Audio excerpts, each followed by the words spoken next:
Jeffrey Kruse.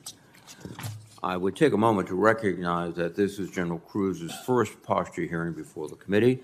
Thank you both for joining us, and please convey the committee's gratitude to the men and women of the intelligence community for their critical work. Over the past several months, this committee has received testimony from nearly every military department, armed service, and combatant command about the threats they face. As they have testified, and as the DNI's annual threat assessment has made clear, these challenges are evolving quickly. China, Russia, Iran, and North Korea seek to undermine, if not outright challenge, the United States' interest and leadership in the world. I am encouraged that many of these threats are addressed in part by the National Security Supplemental that Congress passed 2 weeks ago. This bill was long overdue, but we cannot overstate its importance. Even in our most conflicted moments, the world looks to the United States for leadership. Our allies rely on us for fortitude, and our adversaries hope for us to falter. By finally passing the National Security Supplemental, Congress sent a powerful message to the world. The legislation demonstrates that we stand resolutely with our allies and partners, and that America's interests and safety won't be challenged by dictators or bullies. For the Ukrainians, the bill would provide critical weapons, ammunition, and combat vehicles to revitalize their heroic fight for freedom.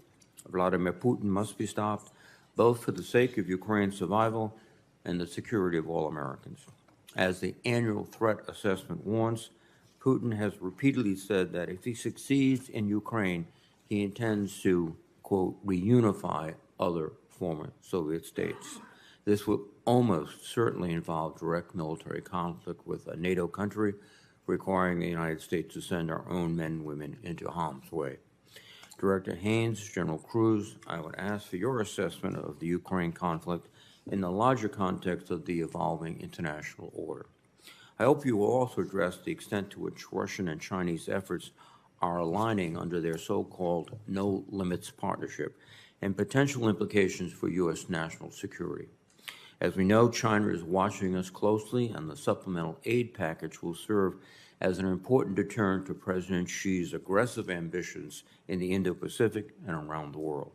For several decades, the People's Liberation Army has studied the United States way of war and focused its efforts on countering our advantages. China has invested in offsetting technologies like anti-access and area denial systems, artificial intelligence, hypersonics, and of course, nuclear weapons. Further, China has leveraged a combination of military and civil power against its neighbors, including statecraft, economic pressure, coercion, and deception. Beijing has sought ways to achieve its national objectives while avoiding a direct confrontation with the United States military. Just as Chinese leaders have studied our way of war, we need to study theirs. With that in mind, I would ask our witnesses for their assessment of how China is evolving its competitive strategies and objectives. I would also appreciate an update on what military and non-military factors are most likely to impact Chinese decision-making with respect to potential coercive actions against Taiwan and other regional partners. Finally, in the Middle East, I am concerned that we face a uniquely dangerous moment. With Israel and Hamas engaged in a violent conflict in Gaza, Iran is seeking to exploit the chaos as an opportunity to force the United States out of the region. Iran appears to have calculated that the best strategy to achieve this is by directing its proxy forces to attack American, Israeli, and allied interests in the Middle East. The Iranian-linked Houthi rebels in Yemen have launched hundreds of drones and missile attacks against U.S. and international vessels in the Red Sea and even further, disrupting nearly 15% of global commercial trade, driving up costs and inflation around the world. The National Security Supplemental will equip U.S. forces with the resources they need to protect our service members and international shipping lanes, and will help Israel defend itself from vicious attacks from Iran, Hamas, and other violent groups. Just as importantly, it will provide critical humanitarian aid to Palestinians caught in the crossfire. I would appreciate our witnesses' perspectives on these complex challenges. Thank you again to our witnesses. I look forward to your testimony. As a reminder for my colleagues, there will be a closed session immediately following this hearing in room SVC 217. Let me now turn to Ranking Member Wicker. Thank you very much, Mr. Chairman. Today's hearing is a chance for the committee to hear the intelligence community's assessment of the many threats that our country faces. I regularly hear from our nation's top uniformed and civilian personnel. Their testimony makes it clear to me that the United States faces a troubling threat environment and that the situation urgently requires American leadership. Armed conflict is raging in multiple theaters. Regional instability is on the rise. Violent Islamic terrorism is expanding. Several of our principal adversaries are deepening their cooperation, forming a new axis of evil and striving to reshape the geopolitical order. We have reached a pivotal moment in history. The decisions we make this year will have far-reaching implications for our national security. It is disturbing to me that the intelligence community seems unable to give our national security officials or the American public an answer about the size of the Chinese defense budget. That said, we do know that our principal adversary, Communist China, has announced another 7.2% increase to its defense budget for 2024. I would like our witnesses to articulate a plan for how they will answer this question, a plan that involves more than one full-time analyst working on the problem, as is currently the case. No matter the exact size of the Chinese budget, we see with our own eyes, in public and in classified settings, the scope and scale of the Chinese military modernization. If we hope to maintain deterrence or win a fight, we will need the military and the intelligence community to work more closely together than they ever have. To that end, I would like to understand what specific policies the intelligence community has changed to enable a more effective targeting process for the military. Beijing is leading that increasingly integrated axis of countries bent on undermining United States interest. This new alignment of cooperation among China, Russia, Iran, and North Korea is a greater menace than we have faced in decades. I do not believe the American people have a sufficient understanding of the danger. Many of us do not know the ways in which these adversaries are working together to make Americans, our allies, and our partners less safe. I hope our witnesses can comment with specific examples about this new threat. The National Security Supplemental Congress passed supplemental that Congress passed last week is an important and historic step in the right direction, as the chairman just stated. It was necessary, but it is insufficient. We have much more work to do to restore our industrial base to a wartime footing, to strengthen our allies, and to get innovative technologies into the hands of our service members. We do all of this because we hope to prevent a war from ever coming to pass. So I thank our witnesses for their service to the country and for being with us today. Thank you. Thank you, Senator Wicker. Director Haines, please. Thank you very much, Chairman Reed, Ranking Member Wicker, members of the committee. Thank you for the opportunity to be here alongside my wonderful colleague, General Kruse, the Director of the Defense Intelligence Agency, to present the IC's annual threat assessment. Before I start, I want to thank publicly the people of the intelligence community, from the collector to the analyst and everybody in between. We are presenting the result of their labor at this hearing. They work tirelessly every day to support our military, to keep our country safe and prosperous, and we are proud to represent them. Today, the United States faces an increasingly complex and interconnected threat environment characterized by really three categories of challenges. The first is an accelerating strategic competition with major authoritarian powers that are actively working to undermine the rules-based order and the open international system, which the United States and our partners rely on for trade, for commerce, and for the free flow of information.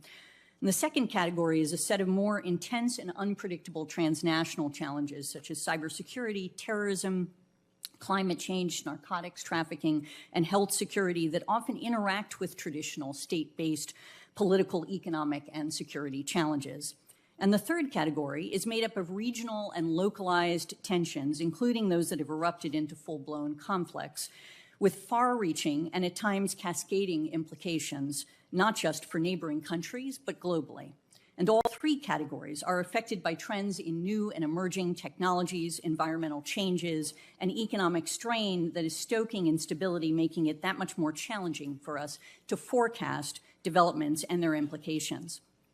And the report we have issued goes through the threats we see in all three categories as they intersect with these key trends, giving you a sense of the IC's baseline assessments of the most pressing threats to U.S. national interests. But rather than attempt to summarize the report here, I'll just touch on some of the issues that I know are top of mind, starting with the PRC's outlook this year, then provide a brief update on Russia's invasion of Ukraine, the conflict in Gaza, and the scale and scope of cyber attacks that we're currently monitoring. With respect to the PRC, President Xi and his senior leadership expect some degree of future instability in the bilateral relationship with the United States, and they continue to believe that the United States is committed to containing China's rise and undermining the party's rule, but they also perceive value in projecting stability in the relationship this year, particularly from a domestic economic perspective, which is their main priority. We assess that the PRC's leadership recognizes the productivity, debt, demographic, demand challenges that China's economy is facing, but rather than looking to stimulate consumer spending or adopting more investment-friendly approaches, President Xi appears to be doubling down on a long-term growth strategy powered by manufacturing strength and technological innovations that will almost certainly deepen public and investor pessimism over the near term. And President Xi is counting on China's investments in technologies such as advanced manufacturing and robotics, artificial intelligence, and the high-performance computing to drive productivity gains and spur growth in the future. Yet he is increasingly concerned about the United States' ability to interfere with China's technological goals. Consequently, PRC leaders modified their approach to economic retaliation against the United States over the last year, imposing at least some tangible costs on U.S. firms. And we remain of the view, though, that in the coming months, they are likely to limit the level of economic retaliation they engage in order to avoid the domestic costs of such actions. In particular, the significant decline in foreign direct investment in China, down 77.5% in 2023, is likely to prompt the PRC to be more measured in their responses absent an unexpected escalation by the United States. And rather than engaging in direct economic retaliation that might result in such negative domestic economic consequences, the PRC's tactics are evolving to promote an increasingly sophisticated exploitation of loopholes, avoid detection, engage in stockpiling. Moreover, the PRC also remains focused on achieving its regional and global ambitions, which warrants from their leadership's perspective a strategy that boosts China's indigenous innovation and technological self-reliance, supports efforts to acquire, steal, or compel the production of intellectual property and capabilities, and controls critical global supply chains that provide the leverage to achieve certain geopolitical outcomes to their advantage. And furthermore, given its ambitions, Beijing will continue to use its military forces to intimidate its neighbors and to shape the region's actions in accordance with the PRC's priorities, most obviously in relation to Taiwan as the PRC presses for unification. And we expect the PLA will field more advanced platforms, deploy new technologies, grow more competent in joint operations, and seek to strengthen their nuclear forces and cyber capabilities while also seeking to divide us from our allies in Europe and in the Indo-Pacific. In the meantime, China is working to develop its own form of multilateralism while deepening its relationship with Russia and Iran in particular. In fact, China's provision of dual-use components and material to Russia's defense industry is one of several factors that tilted the momentum on the battlefield in Ukraine in Moscow's favor, while also accelerating a reconstitution of Russia's military strength after their extraordinarily costly invasion. When it comes to Ukraine, we assess that President Putin thinks that domestic and international trends are in his favor. Russia is making incremental progress on the battlefield with the potential for tactical breakthroughs along the front lines in areas such as Donetsk and Kharkiv. And publicly, Putin touts his ammunition and missile production capacity in contrast with what he portrays as significant U.S., European, and Ukrainian limitations. He likely views his position based on Russia's economic trajectory, rearmament efforts, and his political staying power as advantageous compared with the challenges facing the Ukrainians, including the hard fight here and in Europe for continued support for Ukraine.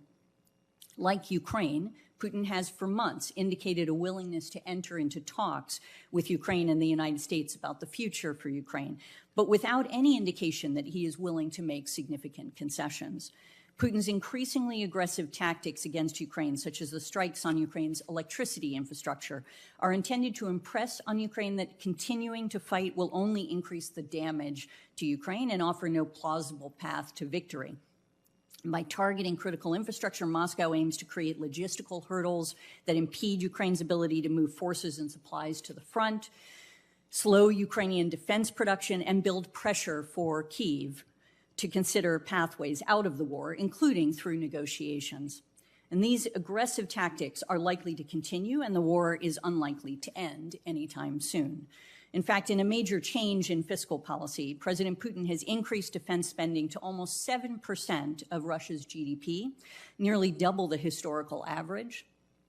The defense budget now accounts for roughly 25% of federal spending in Russia.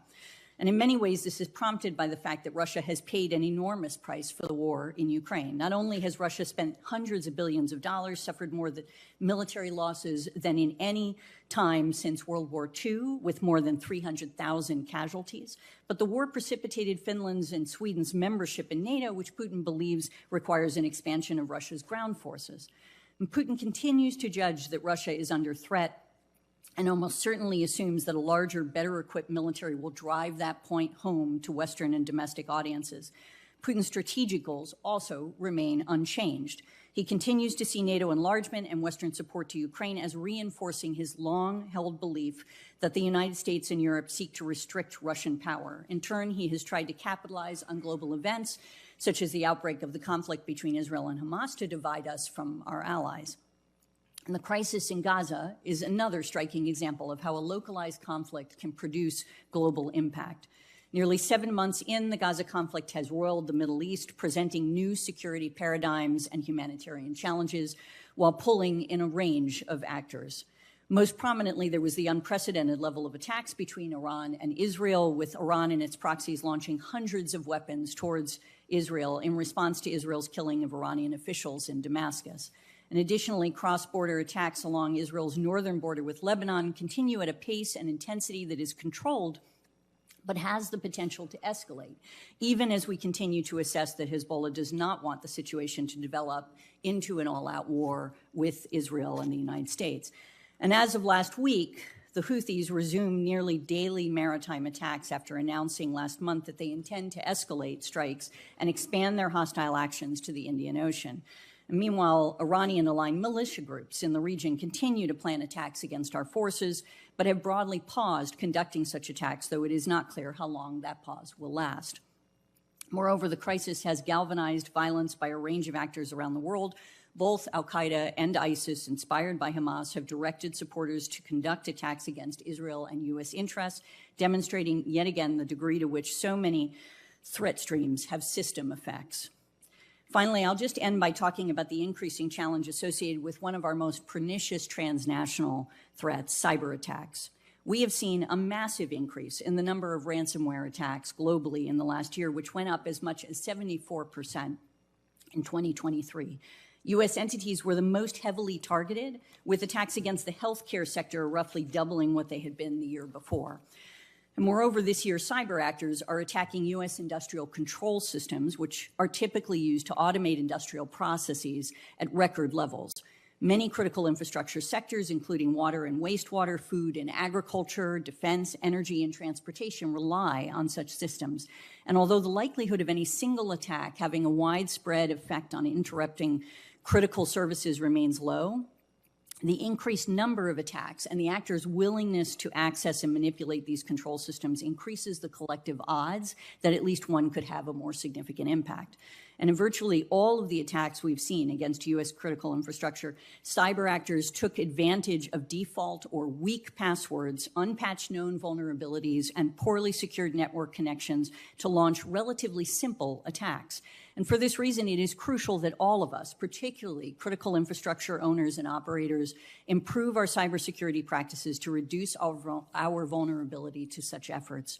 State actors can, of course, use more sophisticated capabilities to more reliably cause greater disruptions by breaching better defended targets, resulting in, for example, multiple failures at once. State actors, however, also tend to recognize their own vulnerabilities and are unlikely to engage in attacks on critical infrastructure unless they are at war. Instead, these actors put a premium on preparing offensive capability basically during peacetime, in part by preemptively planting footholds in our infrastructure.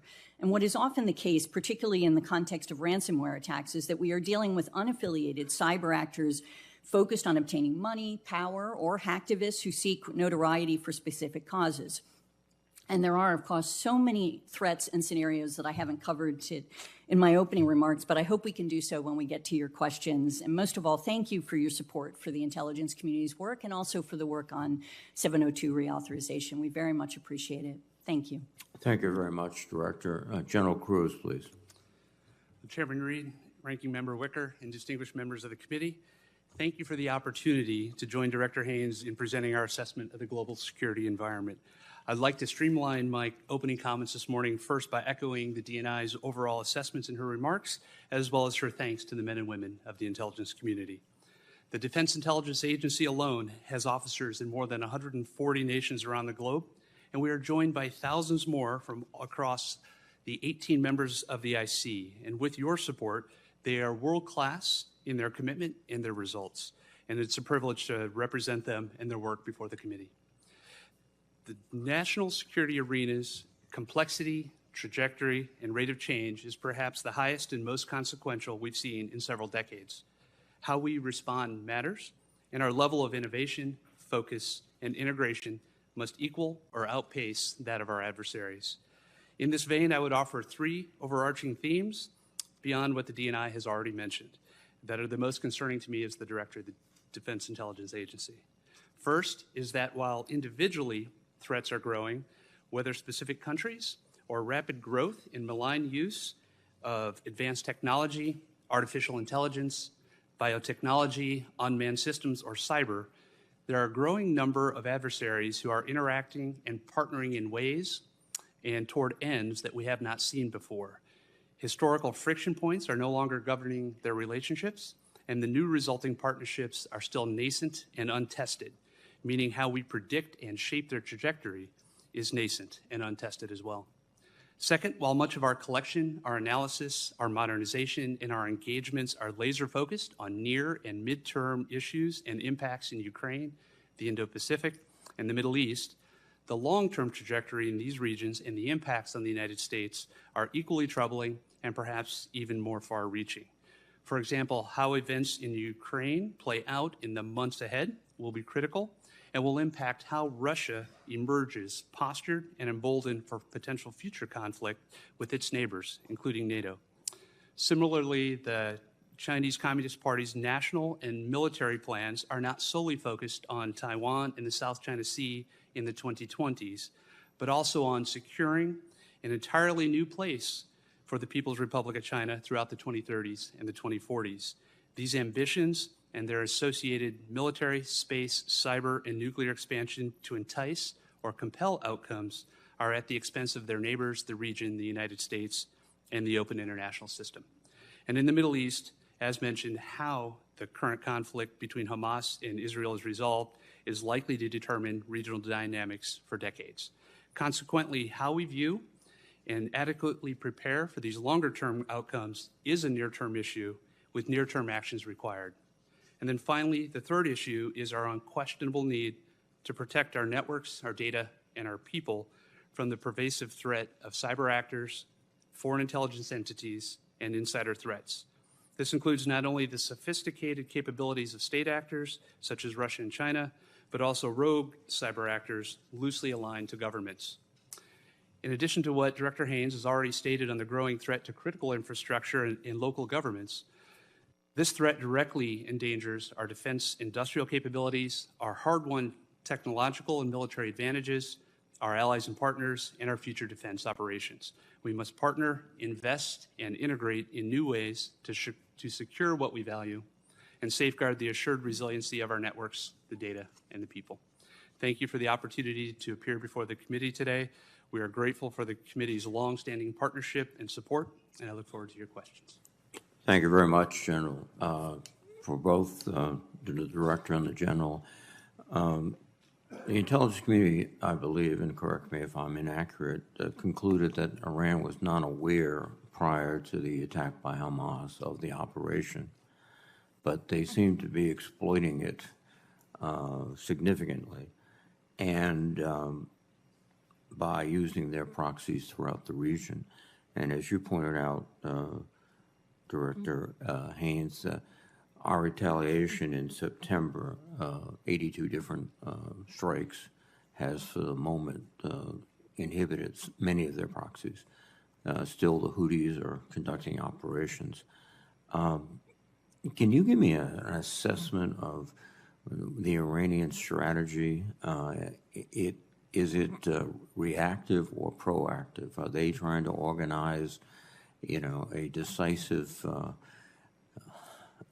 victory, or are they simply reacting to what's going on, or trying to take advantage of what's going on? Thank you so much, Chairman. I think really it's a combination of all of those things, which is to say that even though we don't assess that they were aware of the particular attack at the moment that it occurred in the way that it did, they obviously have been supportive of Hamas in the past, have provided funding and training and other assistance of different types. And the reality is that in many ways they support efforts to counter Israel, as we've seen. They see Israel as their enemy, and they have long done so. And so as things have developed, I think they're taking advantage of every opportunity to ultimately try to undermine the state of Israel in many respects. So that is certainly part of what they're doing. It is also, I think, true that they're looking to take advantage of opportunities to enhance their influence in the region. That is something that, again, they have long worked on, whether it's through the Iranian-aligned militia groups that we're all aware of in the region, or through their relationship with the Houthis, or through their relationship with Hamas, and of course one of their closest partners, Hezbollah. And so in supporting them and in also increasing their influence, there is a kind of a long-term strategy of trying to enhance that, including in countries like Iraq and so on. And so I think that's a fair, but General Kruse may have more to add. I think I would just echo a couple of things that the DNI mentioned. One is that they have had a long-term strategy over many decades, and they have been long-term suppliers and supporters of the groups already mentioned. Within that larger strategy, this conflict came into being, and they've used every opportunity to take advantage of the circumstances. I wouldn't call it necessarily reactive, but the ability to, within their larger construct, increase their influence and come out. At some point, this conflict will end. Iran has gone through various sets of calculus over time about escalation or not escalating, and I think they're navigating a path by which they think they can create more influence within the region for the longer-term environment that we'll find at the end of the existing conflict. In looking at China, you mentioned, Director Haines, that, and both, I think, General Kruse, that they're trying to use their economic power throughout the world, supply chains. That seems to be a particular case with strategic minerals. Do you see us in a fight, quote unquote, over securing adequate strategic minerals? Because these are essential to batteries and other things that could be the source of power in the next generation. Yes, absolutely. I mean, I think one way to think about this is as follows. They have used rare earth elements and critical minerals as a leverage point for achieving geopolitical outcomes in different spaces, because I think they both recognize their capacity with respect to mining and processing is significant, and it gives them the ability to sort of move forward on a plan for how do we control the global supply chains in these areas, and recognizing that these are incredibly important to the prosperity of many economic futures for different countries in the moving forward. They've seen the ability to use that, again, as a leverage point. And what we've seen in this area, and I think there's sort of history is a useful lesson in this, which is to say that they have actually passed laws that, from dating back decades now even, for being able to control the rare earth elements. And we saw them actually use this first, I think, in the context of a dispute with Japan over the Shikoku Islands, where they ultimately used their leverage there by cutting off exports that were important to Japan's economy at the time as a way of pressuring them in the context of a land dispute and maritime dispute. So, I mean, I think that's an example of what we've seen. We've also seen them pass export controls of gallium and germanium more recently, and other things that are important, and again, using this as a leverage point. And I think, what we have been trying to do is try to help policymakers understand how they're approaching this, where they are getting close to having control over a critical supply chain, and then being able to highlight opportunities for trying to disrupt that so that we can maintain resilience in these areas. Thank you. No need for response unless I'm inaccurate, but one of the key advantages, they do a tremendous amount of refining. So these minerals could be, in fact, I think Australia has a huge cache of these minerals, but the refining is all done in China, and that's the choke point. Yeah, lithium is a good example of this. Yeah. Senator Fisher, please. Thank you, Mr. Chairman, and thank you both for being here today. Director Haines, in the 24 annual threat assessment, it stated that if Beijing believed that a major conflict with the United States were imminent, it would consider aggressive cyber operations against U.S. critical infrastructure and military assets. Such a strike would be designed to deter U.S. military action by impeding U.S. decision-making, inducing societal panic, and interfering with the deployment of U.S. forces. In your opening comments, you mentioned how Chinese cyber actors are currently working to disrupt and destroy some of our critical infrastructure, putting things in place for future possibilities of using that. In this setting, can you provide us with any examples of this type of malign cyber activity? So, yes, I think just to be precise, but I think consistent with what you just said, what we see is both China and Russia effectively trying to pre-position themselves in ways that would allow them to conduct those kinds of attacks, not actually yet necessarily engaging in those attacks. And obviously we can discuss this further in a closed session. And I can get back to you. I think we do have one or two examples that we've declassified of where they've tried to produce such footholds essentially in infrastructure.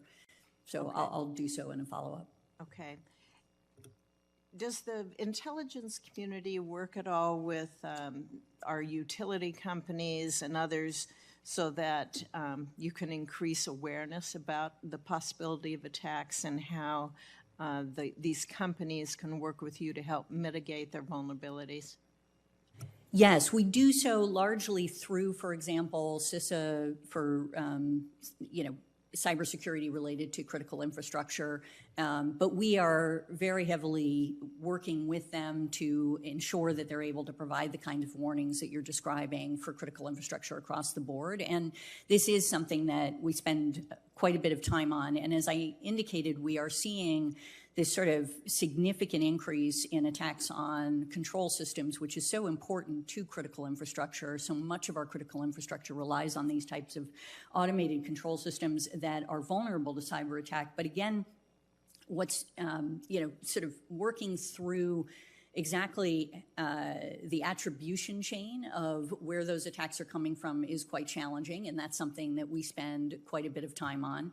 And again, as I indicated, so many of those attacks are basically possible as a consequence of just not engaging in good cybersecurity practices, not updating passwords, not doing the kind of work that needs to be done, patching vulnerabilities that we're aware of. We will put out, the government will put out notices essentially about such vulnerabilities, and we really think it's crucial for folks to do those types of cybersecurity practices, because if they did that, it actually would reduce significantly. Right.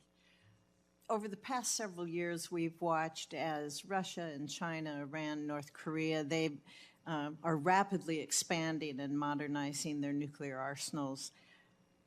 They're also developing some really dangerous new capabilities that they can strike the United States with, and it really can happen without much warning.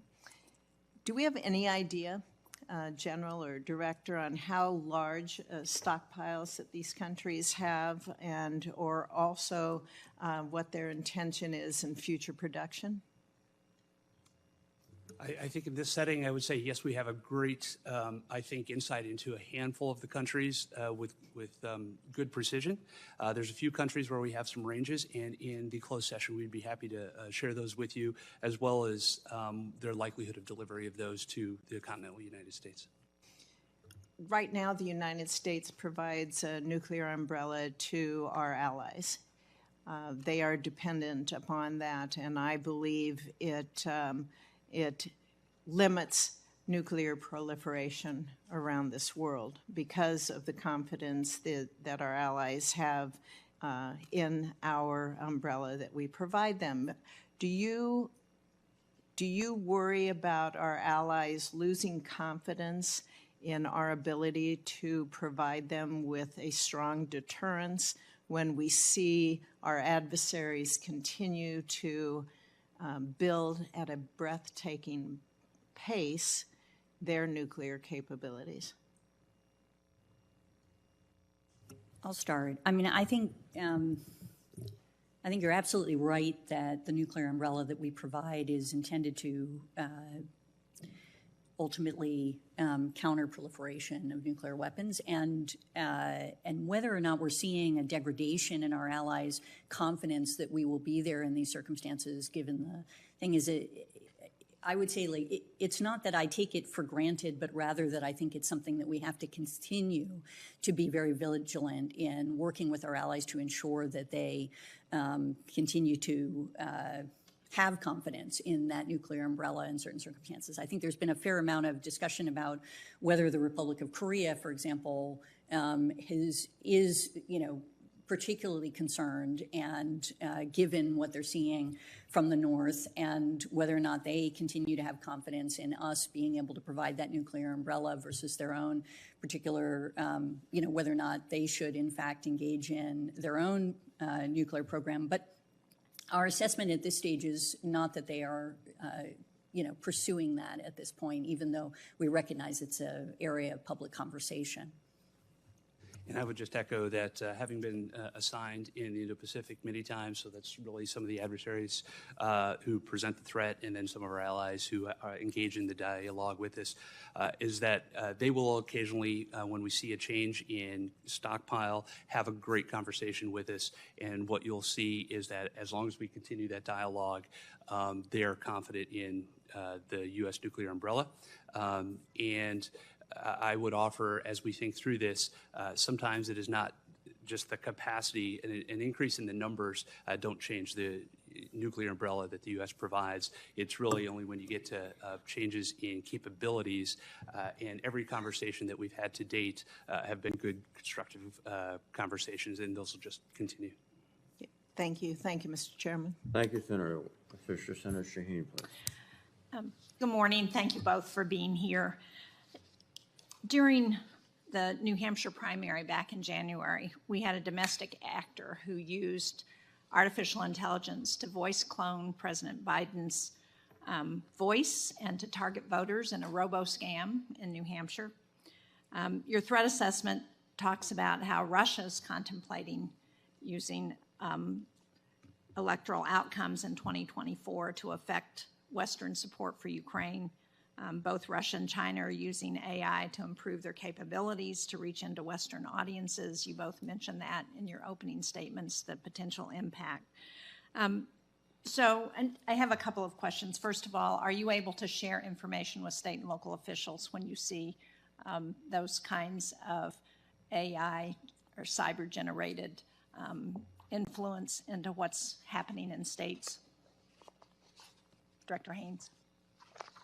Yes, thank you. So yes, working with CISA, what we've been doing is in fact been trying to expand our capacity to do so, but we do have direct communication with them on basically deep fakes and other types of manipulated media. And are our adversaries using AI platforms in the United States to conduct disinformation and spread propaganda? Yes, absolutely. Russia, in particular, has, engaged in the use of artificial intelligence, generative AI, in the context of their information operations. This is something that we've seen pretty consistently, and they're not the only ones. And to what extent are we seeing those kinds of efforts attempting to manipulate the unrest that we're seeing on college campuses? So I don't have any information that suggests that they're doing that at this stage, but that doesn't mean that it won't Really? develop. Because Rutgers had a report that looked at the back end of TikTok, which has now been closed off, that says that, in fact, the Chinese are manipulating through disinformation to populations who use TikTok to manipulate the situation in Gaza and spread misinformation. You're not seeing any of that, even though that's been publicly reported? Yes, that we're seeing with respect to the Gaza conflict. Apologies. I thought you talked about using that to instigate protests in the United States, and that's what we're not seeing. Does that make sense? You don't consider the protests on campus protests in the United States?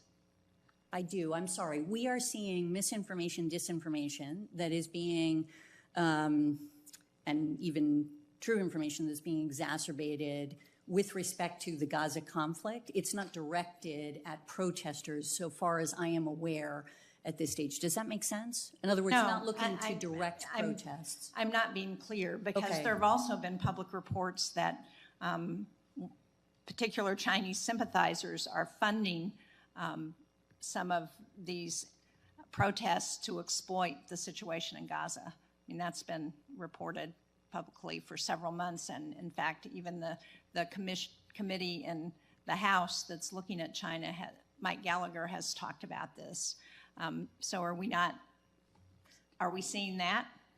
I am not seeing information that indicates that the Chinese government is directing that. So that's the piece Okay, that I'm sorry. I don't see. But we do see Chinese sympathizers who are doing this. That is part of FBI pieces as they're looking at what's happening within the United States, and I defer to them, and we can certainly get back to you on that question. I can follow up in the closed session. Okay. But I also wanted to raise the concerns about renewed reporting that has, again, as the result of work done by CBS 60 Minutes, that suggests that our adversaries could be behind the anomalous health incidents that have affected so many of our diplomats and service members abroad.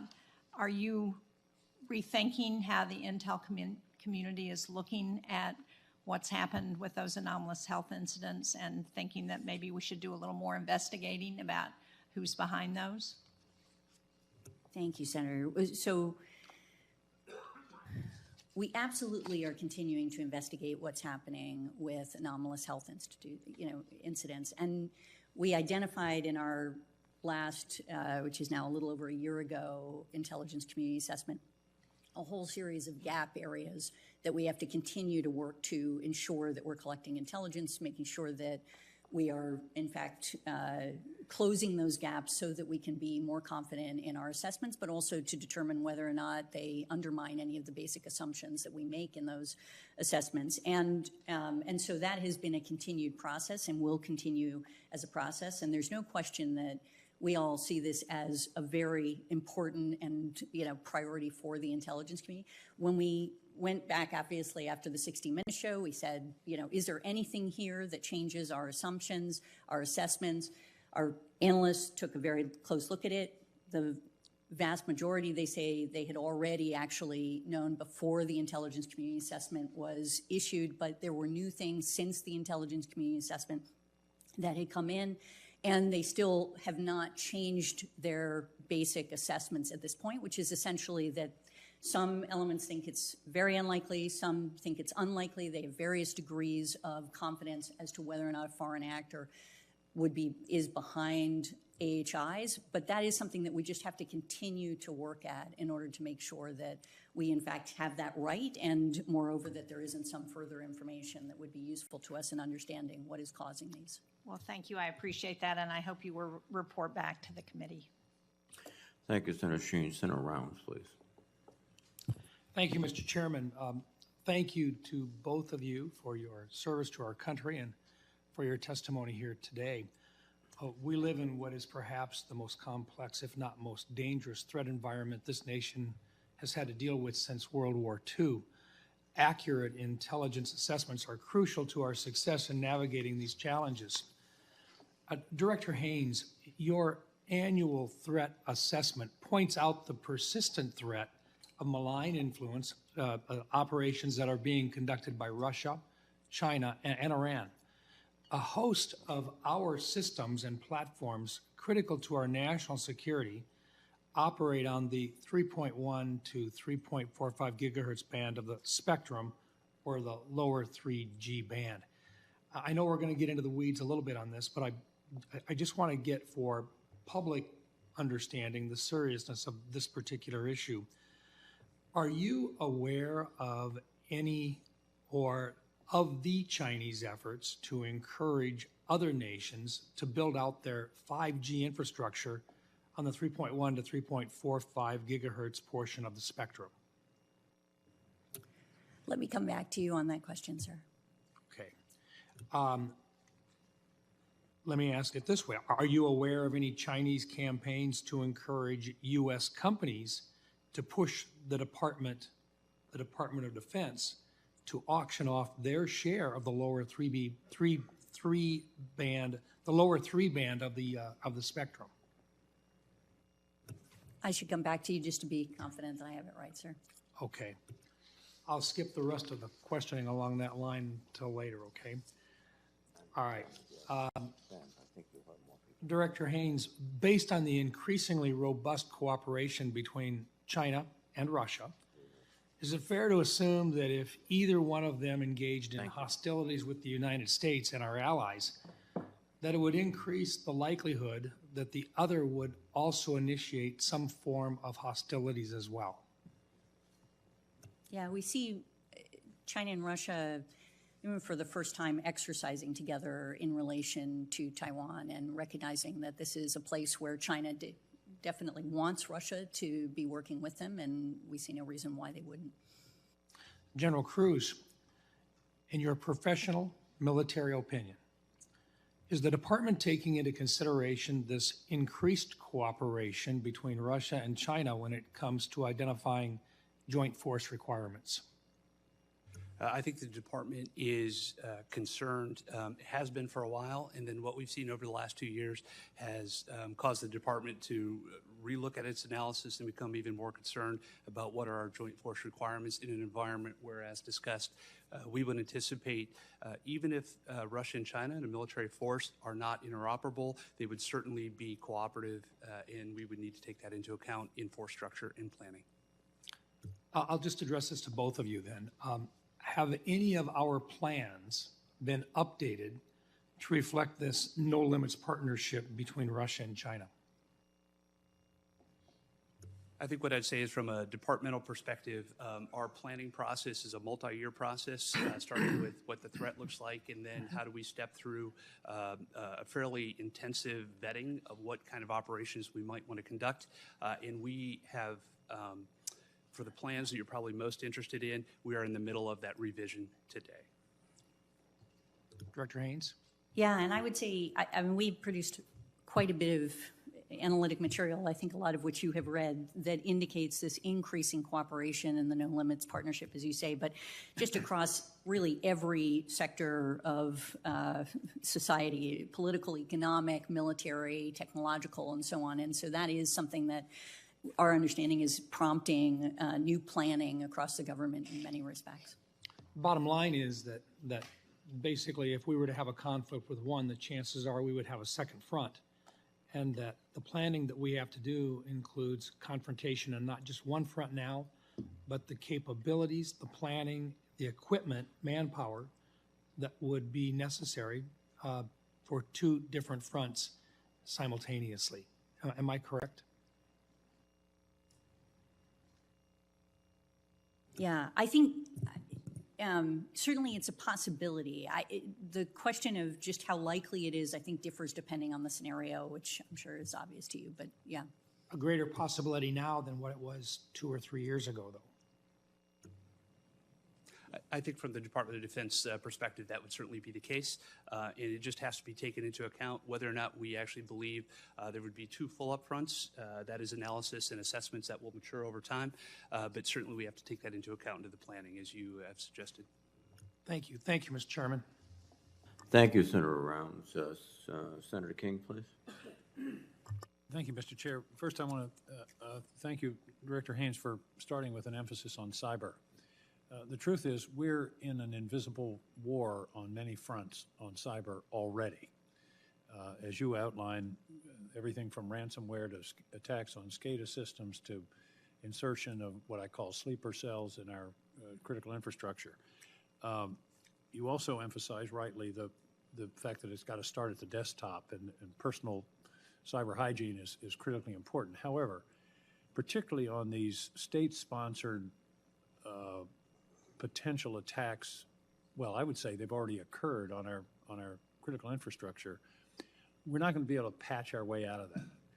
And you sort of slid by this in your opening comments, but they have to be these state adversaries have to be deterred, do they not? They've got to understand that we hold their systems at risk, and that's got to be part of our strategy. It can't just be patching and cyber hygiene. Do you agree? I do. I think that the deterrence doesn't necessarily have to be about holding their systems at risk from a cyber perspective alone. It's part of an integrated strategy. That's right, but they have to feel that they have something at risk and that there will be costs imposed if they move in this direction. Otherwise, it's a low-cost kind of warfare that to which we're very vulnerable. Yeah. And do you see, I think you also touched on this, do you see heightened Russian activity with regard to the upcoming elections? Yes, I mean, we are consistently, obviously the last several intelligence community assessments that we've done on election threats have identified Russia as really the main actor in this space, and we continue to see them focused on this, and increasingly so. Well, one of the things that worries me in 2016 and 18, we saw them penetrating something like 40 states' electoral systems in terms of databases of voters and that kind of thing. They never did anything with it, but my contention has been they weren't doing that for fun. There's a great potential for disrupting our election simply by erasing a voter database in Miami or having the lights go out in Atlanta. Assess that risk, please. Yeah, I mean, I think there's no question that they're increasing their capacity and that they are developing and using new technologies that are available better at doing what they've done before, and ultimately pursuing the potential for such altering. As you say, though, they haven't done it, and what I'd also say is that, I agree with General Nakasone before he left indicated that he thought we were never better prepared to actually defend our election security infrastructure. And I think, honestly, the intelligence community, and in particular NSA and others, have really done tremendous work in this area, and Cybercom is consistently engaged in both defensive and offensive work in this area to try to protect. General Nakasone coined the term defend forward, which we all know what that meant. Yeah. But CISA is also working with the states. Absolutely. And there's been a relationship of trust that I think is important. Yeah. One other area, and you haven't touched on this, and that's part of my problem. I'm afraid in all the pivot toward great power competition, we're losing focus on terrorism. The terrorism threat hasn't gone away. And in terms of great power competition, deterrence is an important factor. But when you're talking about terrorism, deterrence isn't really a factor. They don't have a capital city that is at risk. They don't care about dying. So intelligence is our first line of defense. Reassure me that the intelligence community isn't losing focus on terrorism because we're just, 3 or 4 guys with a malintent can do an awful lot of damage in our country. Yeah, I absolutely agree with you. This is a critical issue. It's a growing issue in many respects. And it is one that we are absolutely focused on, and we can talk further in, obviously, closed session about some of the things we're doing in that area. I just hope that we don't lose that focus because, again, we tend to shift. We had 9/11 and terrorism was everything for 15 or 20 years. Now it's all about China and Russia, and I just don't want to lose that focus. Final question. I recently finished a book about the KGB. The KGB is essentially paranoid organization. They believe that the West is out to get them. And Putin came out of the KGB. How do we convince Putin that NATO is not an aggressive entity? We don't want to invade Russia. Nobody wants to invade Russia. We just want to protect the borders of Europe as they have existed since World War II.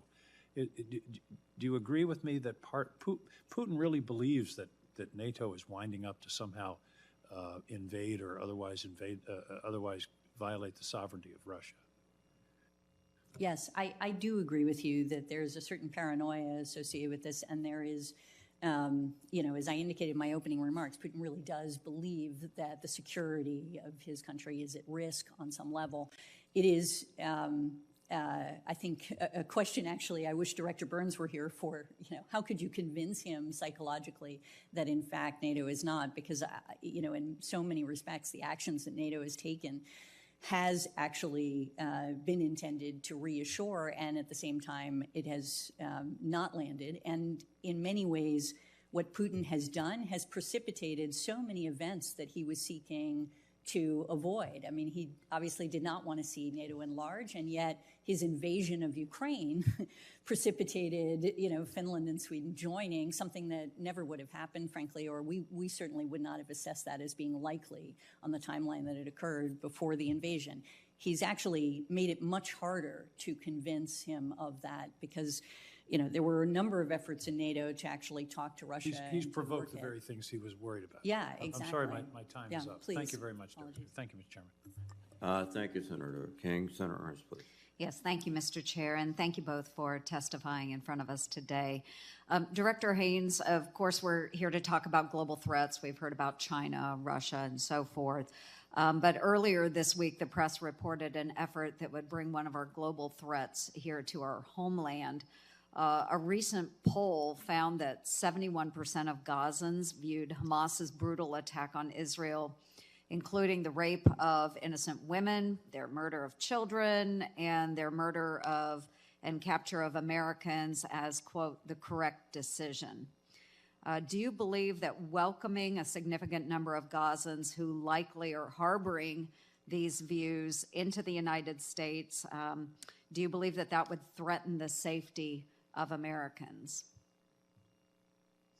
I mean, I obviously think it is outrageous to think that that Hamas's attack on Israel was anything other than a terrorist attack that was utterly brutal and depraved. And I don't have enough information to understand, is when we analyze threats and where the threats come from and how they develop, that is something we do with great care and deliberation. And if you pointed us to, here's the individuals that we're concerned about, then we obviously would do an assessment Okay. for you.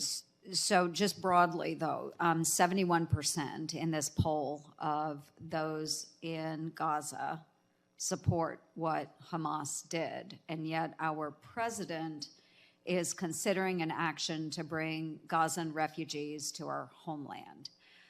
So I know you've spent your career working in the intelligence field, but given this poll, which I would assume is factual, can you tell me for certain that this proposed action by the President of the United States won't put our citizens at risk here in the United States?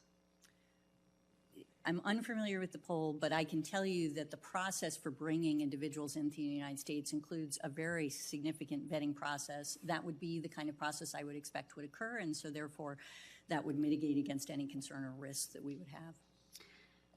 Okay. I know that we have tried to do vetting on Afghans and other refugees as they come in. Many times that has not been successful. I'm adamantly opposed to what the president is attempting to do. So you're serving by law as the head of the intelligence community. And so you're saying basically under oath that you're really unaware of any risk that might pose to our citizens? Sorry, what I'm saying is that if there's a process for bringing people into the United States, I'm familiar with that process, and that process is intended to mitigate against any risk of security, and that's something that I would feel confident about. Okay, thank you. I'd like to pivot now to Hamas's backers, the Iranian mullahs. Iran is currently enjoying a golden era of oil profits. We've seen over $80 billion in oil revenues, enabling Iran to give pay raises and recruitment bonuses to its proxies, and you've discussed some of those proxies earlier. And these revenues come from sanctioned transactions, but the enforcement of the sanctions remains non-existent. Do you agree, yes or no, that the decision not to enforce sanctions has directly led to the death of U.S. citizens?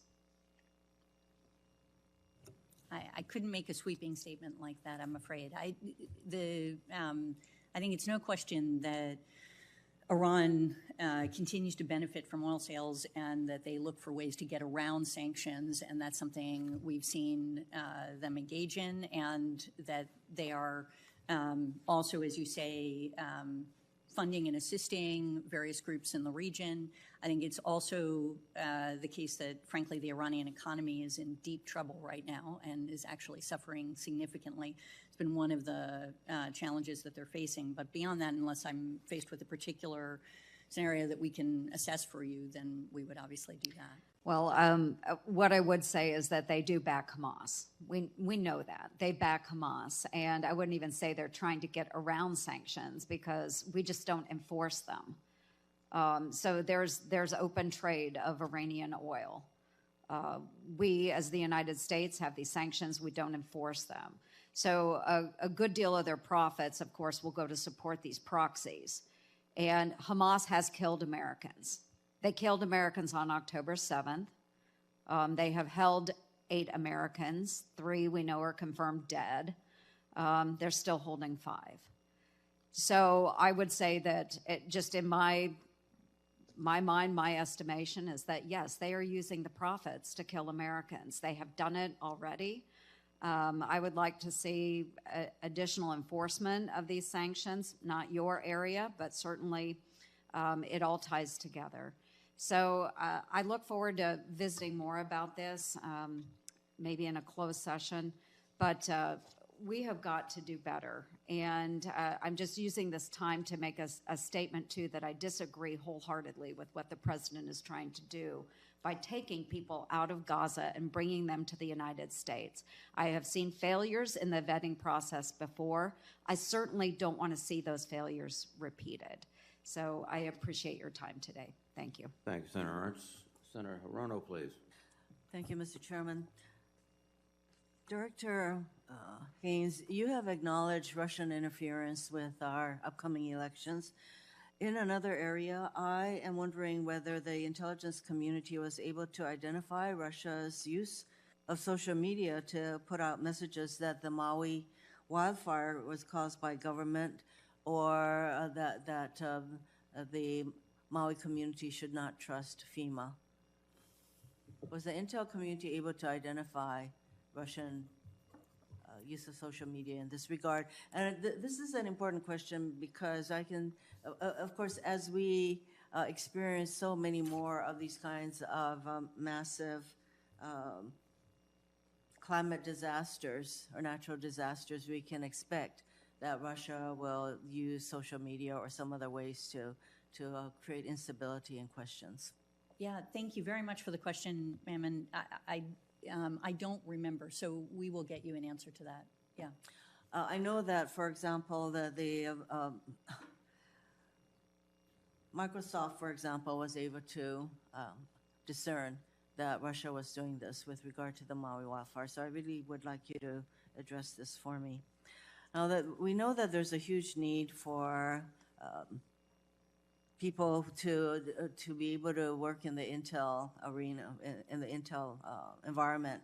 And so both of you, we know that there's a huge need for that. And for General Kruse, the Pacific Intelligence and Innovation Initiative is working to create a local skilled workforce to meet DoD's demand for cyber and intel professionals in Hawaii. There's a huge need in Hawaii for people with this kind of background. How is this working, and how are you also resorting to AI and other means of making your intel collection more efficient and effective? Because there's a huge need for people with this kind of background, but we don't have those people yet. So can you respond to those two questions?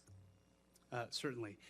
As mentioned, I've done several assignments to include 2016 to 2019 as the Director of Intelligence at U.S. Indo-PACOM and Camp Smith, and personally participated in several recruiting events with local universities and in partnership with the National Security Agency and DIA, lots of recruiting, even down into the high school level, to build some local recruiting and local workforce, and then in partnership with the intelligence community, working to develop centers of academic excellence and a recruiting pool as well. So it is absolutely critical.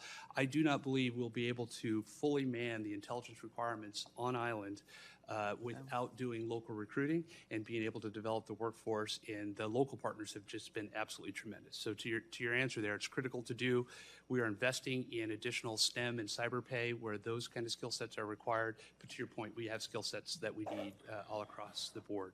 On the artificial intelligence question about how do we become more efficient, I think what you'll find across the intelligence community is that we are applying AI, and in closed session we can also talk about counter AI, but how can we be the most effective and the most efficient? I'd be happy to walk you through a couple of very specific examples that the Defense Intelligence Agency is currently doing. And then right now we're looking at how do we partner with NGA, NRO, NSA, and DIA to bring almost a system of systems to be able to queue and be much more effective and much more efficient in how do we collect and how do we assess what we're collecting. Thank you. Director Haines, you acknowledge that we have critical infrastructure in the private sector, i.e. our electrical grids that are subject to cyber attacks. And you noted that you spend quite a lot of time in this area talking, I suppose, with the state people and the private sector who provide these kinds of grids. But you noted that good cybersecurity practices, such as something as relatively simple as updating the passwords, would be very helpful. Do you know if this is happening, and do you partner with, for example, the Public Utilities Commission in the state of Hawaii and other agencies that actually regulate what these entities do, our electrical, other power entities? But I just want to know something as simple as updating passwords. Do you know if this is happening? Yeah, so we are not working directly with sort of the utility companies across the United States. It's really DHS in the form of CISA and the Department of Energy and others that are doing that. And we support their work by trying to make sure that they have the intelligence they need to provide warning, but also then to better understand what the questions are that are coming from utilities in this space. And my understanding is that they are working very hard with them to improve their cybersecurity practices, patch vulnerabilities, deal with these issues. But it is just more an observation from our perspective that as we're looking at the attacks that are occurring, particularly against industrial control systems in the country, that the vast majority of them would have been actually prevented if it weren't for those kinds of cybersecurity practices not being what they need to be, and instead using default passwords, weak passwords, not patching the vulnerabilities that are publicly available, and so on. So is it Department of Homeland Security and basically the Energy Department who would be the people that I should ask? And yeah, CISA within the Department of Homeland Security, and we can give you, we can work with your staff to make sure you have, exactly who is talking to who, that sort of thing, and if that's helpful for Hawaii. Thank you. Thank you, Mr. Chairman. Thank you, Senator Hirono. I will recognize Senator Scott, but I will depart shortly for the Appropriations Committee, and Senator Kane has agreed to chair the proceeding in my absence. I shall return. Someone once said that. Senator Scott. Thank you, Chair. Director Haines and General Kruse, thanks for being here. We've discovered that the DoD purchases equipment from Communist China like printers, computers, TV cameras. Also, they purchase drugs made in Communist China, which shocks me. I don't think it's a secret that Communist China wants to destroy our way of life. I think we ought to stop everything. We should never buy anything. None of us should ever buy anything from Communist China. I don't think they ought to get a penny of our money because all they do is build up their military to eventually try to defeat us. A couple of weeks ago, the Secretary of Defense testified that he doesn't think we should purchase anything from China. Do you each agree with the Secretary? I would echo the Secretary's comment. Certainly make it a practice to agree with the Secretary of Defense. So Israel was attacked on October 7th. I went back over to visit a kibbutz I was at, saw the devastation. The Secretary of Defense also testified that there was no evidence that Israel was committing genocide in Gaza or committing war crimes in Gaza. Do each of you agree with that? I certainly have no evidence that that's the case, but the fact is, in the intelligence community, we don't make that kind of determination. That's a legal determination made by others in the U.S. government. And I would echo that answer. Okay. So you have no intelligence that Israel is committing genocide or war crimes. So you don't have any evidence that they are. As I said, sir, we just don't make that determination. What we do is we identify the intelligence as we see it, and we give it to others who would make that kind of determination. Okay. So we've watched what's happened on a lot of our college campuses like Columbia, UCLA, even here in D.C. at George Washington University. Do you have any intel of outside countries or groups funding some of these violent protests that are going on around the country? Thanks, sir. We've yet to see intelligence that Hamas, which is generally how the question is framed to us, is actually influencing the Gaza-related protests occurring in the United States or directing it in any way. That doesn't mean that over time we will not gather intelligence that indicates that certainly, for example, I would expect other countries to take advantage of the opportunity and use it as part of influence operations. But we'll continue to monitor that. General Kruse. The same thing. I don't believe we've seen exactly what you're asking, but I would anticipate the environment would be an opportunity that others would take advantage of. Okay. How about Qatar? Have you seen any evidence that they're supporting these protests? No, sir. Okay. A couple weeks ago, the head of Space Command asked him a question: if 12 of our satellites were destroyed and all the debris was up there, how much of an impact would it have on the rest of our satellites that we depend on, and how would it impact our ability to defend ourselves? So have you done any intelligence briefings that you believe this is a risk, not a risk? So this is one of these things where it's so case dependent. In other words, just having debris in space is always a problem, and one that obviously, ultimately allows for the potential damage of not just national security interests, but also commercial and other interests that are effectively facilitated by space. But where the debris occurs makes a difference, and so how much of an impact it would have would matter upon where it is, what other satellites are in the region, what satellites have been destroyed, for example. All of those things are important, and we can talk further in closed session, I think, about some of the modeling that we've done that might be helpful to you. General Kruse? I would just add the other part of the calculus there is which 12 satellites in this scenario would be taken out, and there's a capability reduction that is also a decrement that we'd be very much concerned about. But purely to the debris question, I agree there's been some modeling done that we could discuss. How big a risk do you think it is on ingredients in our drugs from China for our military?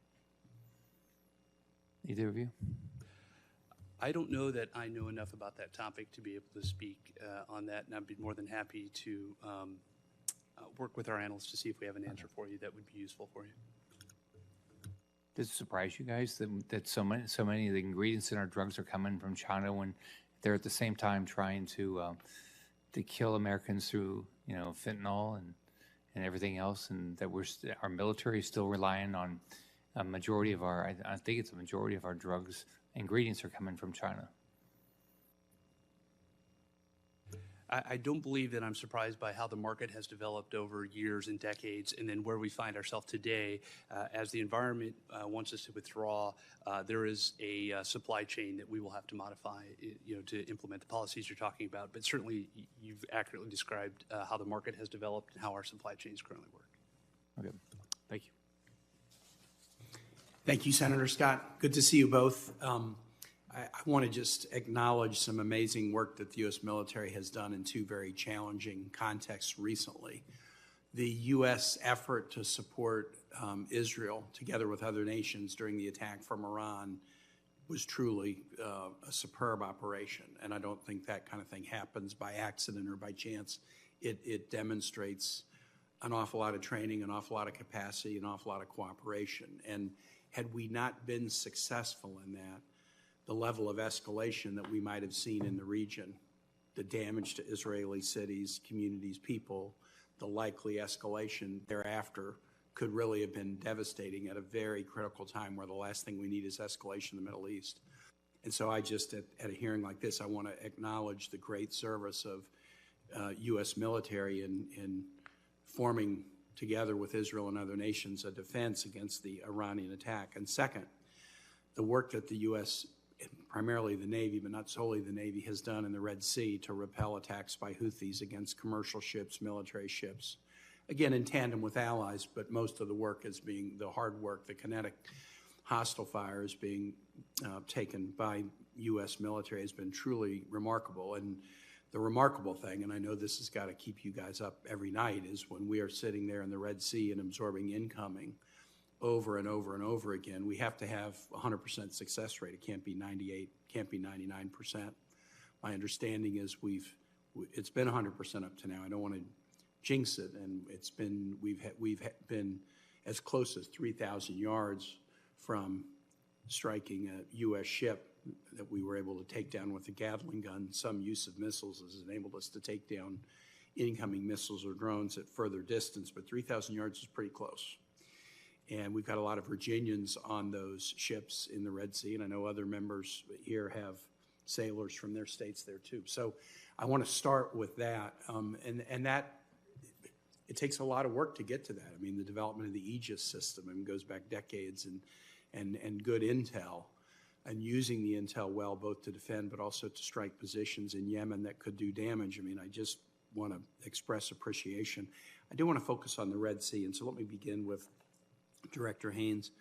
What does the IC assess about the Houthis' continuing threat on commercial shipping, and how long is that threat likely to remain active?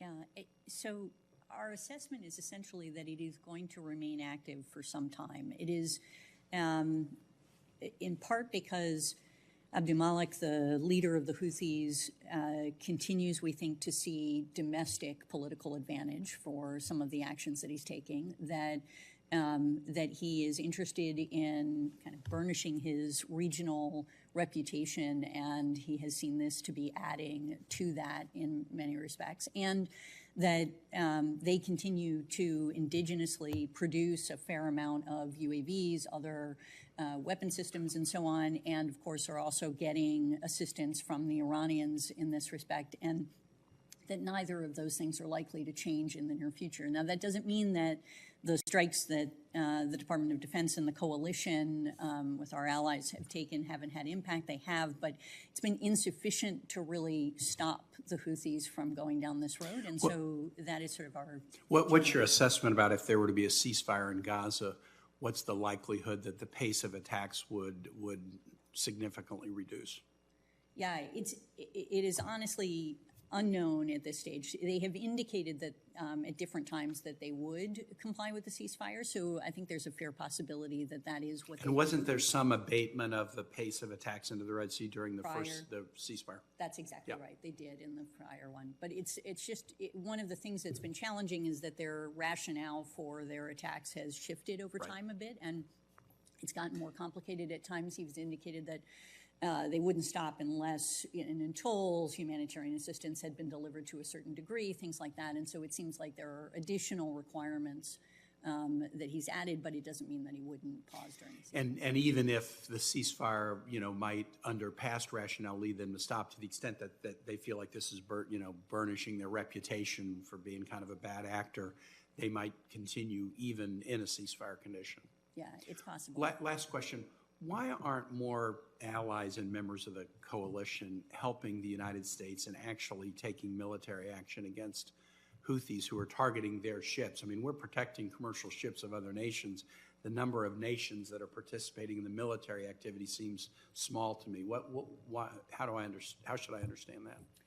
Yeah, I mean, I'll start, and General Kruse may have more to add here. I think a number of them really are trying to help in any way that they can, and we've seen it come in different forms, and I would really defer to the Department of Defense in terms of the degree of it, but let me... How about a quick answer since I'm over my time, General Kruse? Sir, I think I would just add that to the DNI's point, many of them are contributing in other ways, and there are important ways. And while there's few that might be doing defense in the Red Sea, specifically, they're doing things that we actually count on, and we appreciate the partnership, but would welcome anyone else who would want to participate. Senator Cotton. Senator Ernst raised the media reports that suggest President Biden may admit Gazans to this country as refugees. I agree with her. I think that would be insane. There's a reason why Egypt won't let them in, and Egypt is right on their border and speaks their language and has a vested interest in protecting itself from threats from Gaza. If they won't let them in, I don't think the United States should let them in either.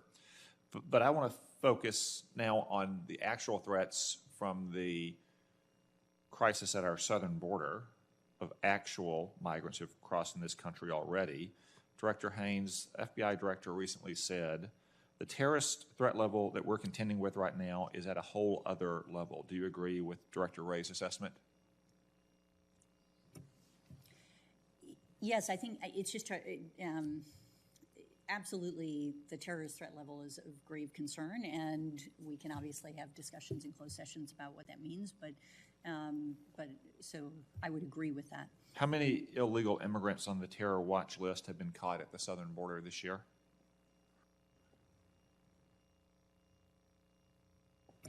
I believe, I don't remember the number exactly, and we can get you that. Many of them, as I recall it, are ones that came out of Colombia. We should give you I think further the answer is details on 75. Do you think we pitched a perfect game at the border and caught every single migrant on the terror watch list trying to cross into our country? No, but being on the terrorist watch list, meaning that if there is known or suspected terrorists or there's information that they may have had contact with, doesn't actually mean that they are all. Okay, how many terrorists have tried to cross the southern border during the Biden administration's tenure? Sir, I don't know that I can give you a precise number on that. I think the answer is 357. Again, do you think we pitched a perfect game for the last 3.5 years and got 357 out of 357? No, I don't think so. How many terrorists tried to cross the southern border during the 4 years of the Trump administration? I don't know, sir. I think the answer is 11. The Biden administration has also granted entry to more than 7,300 illegal aliens who are known as special interest aliens, which means they come from notorious terrorist breeding grounds like Uzbekistan, Syria, and Iran, and pose a potential national security risk. That number was based on data collected before Hamas's October 7th atrocity against Israel. Since then, do you think that there may be an even greater surge of Islamic extremists trying to cross our open southern border? Can you repeat the question, sir? The Biden administration had granted entry to more than 7,300 illegal aliens in the special interest alien category from places like Uzbekistan, Syria, and Iran, and that number came before the October 7th atrocity in Israel. Since then, do you think there might have been an even greater surge in Islamic extremists trying to cross our open southern border? We haven't seen Hamas directing essentially folks or others in the region to come into the United States to engage in attacks from the Gaza conflict. That doesn't mean that obviously this isn't something that could develop over time, but we're not seeing that related to the Gaza conflict, if that's last year, Customs and Border Patrol officials in San Diego issued an internal intelligence notice titled "Foreign Fighters of the Israel-Hamas conflict may potentially be encountered at the southwest border." So CBP certainly expects Islamic radicals will try to exploit the border. Do you think that report is excitable and exaggerated? No, I think it's absolutely, appropriate to be vigilant on these issues. And as we've talked about in the context of the Gaza conflict, we've seen that galvanize, in a sense, different terrorists around the world in different ways. And so I think we're just trying to be as careful as we can. We just haven't seen. Okay. I would turn to China briefly here. Last week, Secretary Blinken, on his ballyhooed trip to China, said that China is, quote, overwhelmingly the #1 supplier for Russia's war against Ukraine. Do you agree with Secretary Blinken's assessment? There is no question that the dual-use material that's coming from China is having an enormous impact. Is China overwhelmingly the #1 supplier? I mean, they are overwhelmingly the #1 supplier to the defense industry in Russia right now. He also said that those supplies are having, quote, a material effect, end quote, on the war in Ukraine. Do you agree with Secretary Blinken's assessment there? I do. I indicated in my opening remarks that we see their supply is actually one of the key factors that essentially adjusted the momentum on the battlefield in Ukraine. Okay. On March 18th, 2022, 3 weeks after the war started, President Biden had a call with Xi Jinping where he said, quote, do not provide, quote, material support, end quote, to Russia. Otherwise, you and China could find yourself in, quote, significant jeopardy, end quote. That appeared to have gotten Xi Jinping's attention in 2022 if you look at trade data. But over the last year, China has now become what you and Secretary Blinken call Russia's overwhelmingly #1 supplier. One of your predecessors as Deputy National Security Advisor says that Joe Biden is now not enforcing the red line he drew in March 18th. Do you agree that President Biden is now refusing to enforce that red line he drew with Xi Jinping in March 2022 about providing material support to China? I don't. Here's the challenge that I think we've encountered, which is basically there was a lot of focus on China not providing lethal support, and what they have done is try to avoid what is characterized as lethal support. In other words, a fully constructed gun or weapon system, et cetera, to Ukraine, and that has been something that they've maintained. But what has happened in the meantime is they provided effectively dual-use materials such as nitrocellulose, a whole series of critically important long sort of holes in the tent for the Russia reconstitution of their defense industry. And that's been the space that policymakers I know have been working, including with Congress, to try to prevent from going to Russia, and there's been mixed success in pushing back against that. My time is up. I would dispute the characterization that China is only providing dual-use material, but I don't think there can be any question that President Biden drew a red line in March of 2022, and he has not been enforcing it against China since. Thank you, Senator Cotton. Senator Gillibrand, please. Director Haines, earlier this week, the administration published an updated National Security Memorandum on Critical Infrastructure Security and Resilience. How is the IC ensuring effective intelligence sharing and information exchange regarding threats to critical infrastructure including threats to food and agriculture sector? Thank you, Senator. I know this has been an area that you have focused on for quite some time, and we're basically through our our cybersecurity threat integration intelligence center, we have been expanding our support, in effect, anticipating the NSM, but also more generally for critical infrastructure, working with CISA, working with the cyber director, obviously, out of the executive branch and across the interagency. And I think it's continues to be an effort in moving across different sectors that are at risk in this area. Given the recent news about avian bird flu have leapt to other animals, can you talk a little bit about, since COVID-19, I've been advocating for a One Health approach to biosecurity that incorporates animal, plant, and environmental health in addition to human health to detect and prevent the next pandemic. Do you believe that the IC is sufficiently equipped to detect and assess the full range of biological threats that can appear in humans, animals, and plants? And how is the National Counter-Proliferation and Biosecurity Center at ODNI supporting this effort?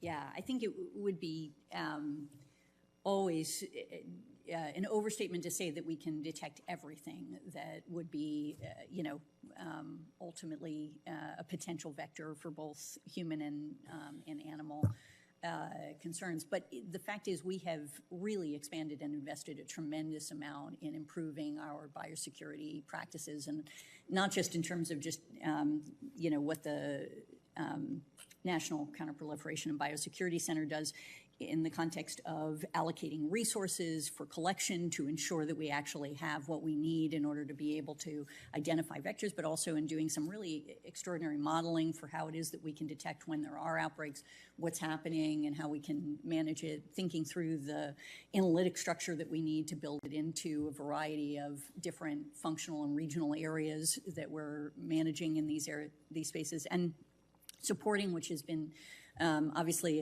a main effort by the policy community, a broader all-of-government kind of biosecurity effort in these areas. So I do think we were improved, but I think there's still room to grow. Because what the legislation would do, it would co-locate not only the IC community, but with the agriculture and scientific community so that you're in constant communication on a regular basis. In the same way we do fusion centers for anti-terrorism, fusion centers for cybersecurity, it would be a One Health fusion approach.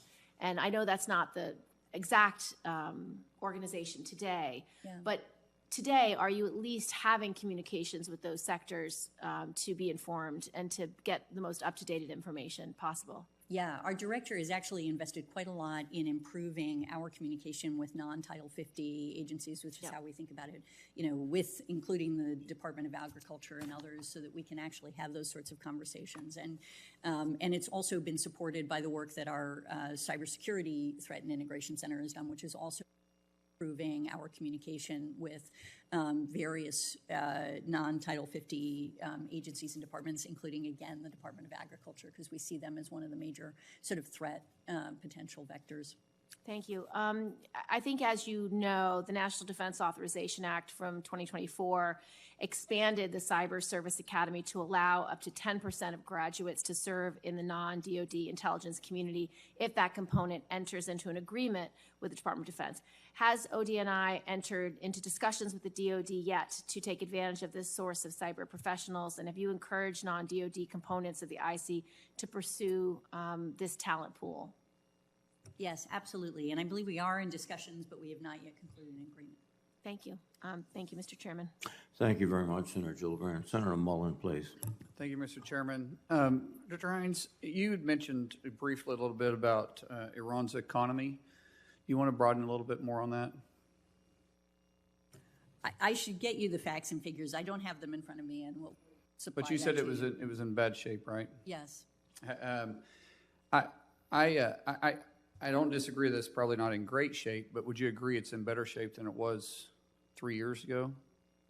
No, I think we just recently did a piece that really looked at some of the challenges. Ma'am, according to the statistics that study that, actually the GDP for Iran is projected to have a 9th consecutive year by 2029. And in the last 4 years since Biden released the sanctions, they've actually doubled their GDP.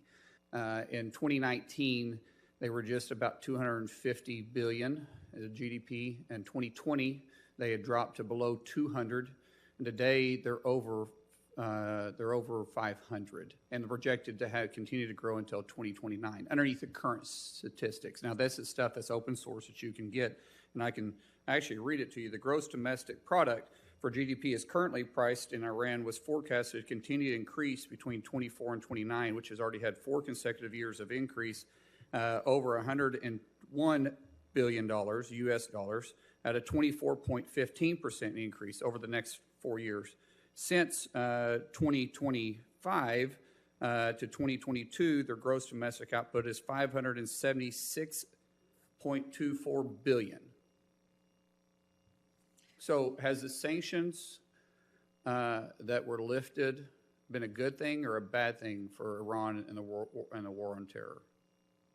So I will get you the figures that we have on this issue and see if that helps. Well, I mean, these figures are government figures. I literally pulled them up since we were sitting here, since you said that. And so I think, I mean, you're the Director of Intelligence. These are something that you really should know, because the more money they have is not good for the U.S. Would you agree with that? I certainly think that the more money that they spend on destabilizing activities, on funding various groups in the Middle East, all of those things are not Is there good. really any debate that Iran is the #1 sponsor of war on terror at this point? They are absolutely a sponsor. Okay, so we can both agree that the more money they have is bad. For that, absolutely. Okay. But what I would say is So that, is for it, example, if you look so at is this their a good inflation thing? Well, ma'am, value what I'm of trying to the- get to is Yeah. we saw a decrease in their GDP when Trump put in strong sanctions and worked with Congress. Those were lifted underneath the Biden administration. Do you agree with those actions? I don't take policy positions from the intelligence Well, community the perspective. intelligence is following the money. I understand. So And is if it you from the want to- intelligence perspective, not a policy then, from Yeah. an intelligence perspective, Director Haines, was that a good thing? It's neither a good thing or a bad thing. If you want an assessment on whether or not How can you say it's neither a good thing or a bad thing, ma'am, when you just said that they're the #1 sponsor of war on terror? That's not debatable. We know that. And a while ago you said that their economy was faltering, but yet we've seen that it's actually doubled underneath the Biden administration since they lifted the sanctions that Congress and the Trump administration put in place. That means they have more money to spend on this. And you can't say that's not really a policy question. That's from an intelligence perspective. That's got to cause problems. Senator, so on the economy, why don't we get you our assessment of how they're doing? Even if I'm right that they're having challenges economically, I don't think that necessarily is a line that you can draw directly between sanctions and how their economy is doing. There are a number of factors that obviously you have to look at in order to determine that. And I'm more than happy to do an assessment for you that helps to identify what the impact of either of different sanctions, less sanctions, more sanctions, all of those things on the economy, and then how that relates to spending, for example, on national security issues that are of importance to us, which we do produce an annual report for you on. Well, I would appreciate that. And I don't think that, we'd say that their economy's in great shape. I mean, but we can say that throughout all the, I've say all the Middle East, the middle of the Middle East. We could say that there's a problem there with their economy. But what I'm getting to is that the current position that this current administration has taken underneath Biden has not been helpful for our security posture. We have seen that their economy has greatly increased and is going to continue to increase if we stay underneath the continued projection of the way we're treating Iran currently. I think that our posture should, and you can agree, disagree, or not. In fact, you don't even have to answer it because I'm not going to put you in that position again. We have to relook at our posture we have with them, because their GDP has increased, and that means their spending on the war on terror against us and against our allies has also increased. With that, I'll yield back. Thank you, Senator Mullen. Senator Warren, please. Thank you, Mr. Chairman. So, Director Haines, when you testified before the committee last year, we talked about how crypto is being used to help finance major threats against national security, like North Korea's nuclear weapons program, Iran's ability to evade sanctions, and ransomware attacks on American hospitals. It seems the problem is getting worse. According to the Wall Street Journal last month, crypto has become, quote, indispensable to Vladimir Putin's war machine, allowing Russia to get around sanctions and to throw billions of dollars into its war against Ukraine. According to the Treasury Department, Hamas's terrorist attacks against Israel in October were financed in part with crypto, and their current financing depends on crypto. According to the blockchain analytics firm Elliptic, Iran is deep into crypto.